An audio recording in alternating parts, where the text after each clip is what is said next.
France, comment la femme de Mustapha Ba a découvert le corps sans vie de son mari. L'épouse de l'ancien ministre des Finances et du Budget Mustapha Ba devrait être entendue par la DIC dans le cadre de l'enquête sur le décès de son mari, survenu officiellement le 4 novembre à Paris.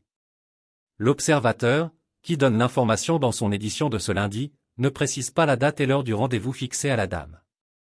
Sa convocation est sur la table du patron de la DIC, s'est borné le journal.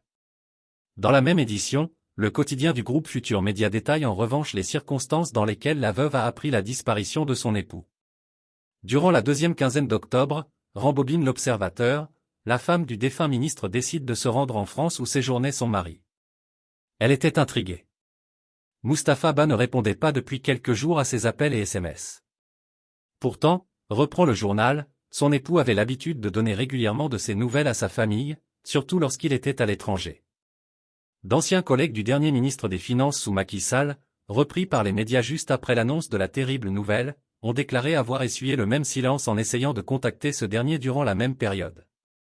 Madame Ba s'envolera pour la France en compagnie d'un proche de la famille.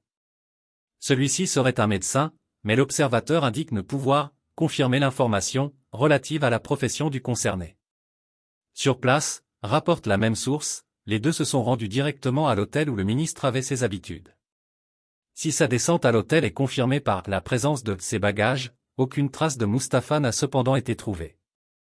La seule indication utile à ce recherche a été qu'il avait demandé à se rendre à une pharmacie à proximité. C'est là que prend forme l'hypothèse du malaise. D'après la version largement reprise par les médias, Mustapha Ba aurait eu un malaise en se rendant à la pharmacie. Transporté à l'hôpital, il aurait plongé pendant quelques jours dans le coma avant de décéder le 4 novembre. Même la date de décès reste à confirmer, freine une source judiciaire reprise par l'Observateur. Mystère. C'est après de longs et angoissants jours de recherche que la veuve de Mustapha Ba apprend que son mari aurait succombé après une hospitalisation dans une structure de soins parisienne, souligne le titre du groupe Futur Média. C'est une femme dévastée et épuisée par ces jours de recherche qui se retrouvera confrontée à l'identification de son époux, souffle l'Observateur. Un médecin conclura à une mort naturelle. La dépouille sera acheminée à Dakar samedi. Munie du certificat de genre de mort délivré en France, la famille avait prévu d'inhumer l'ancien ministre ce dimanche à Nioro. Elle devra patienter. Le procureur de la République, qui l'avait demandé, ayant conclu que l'autopsie du corps de Mustapha Ba révèle des éléments qui laissent penser que sa mort n'est pas naturelle.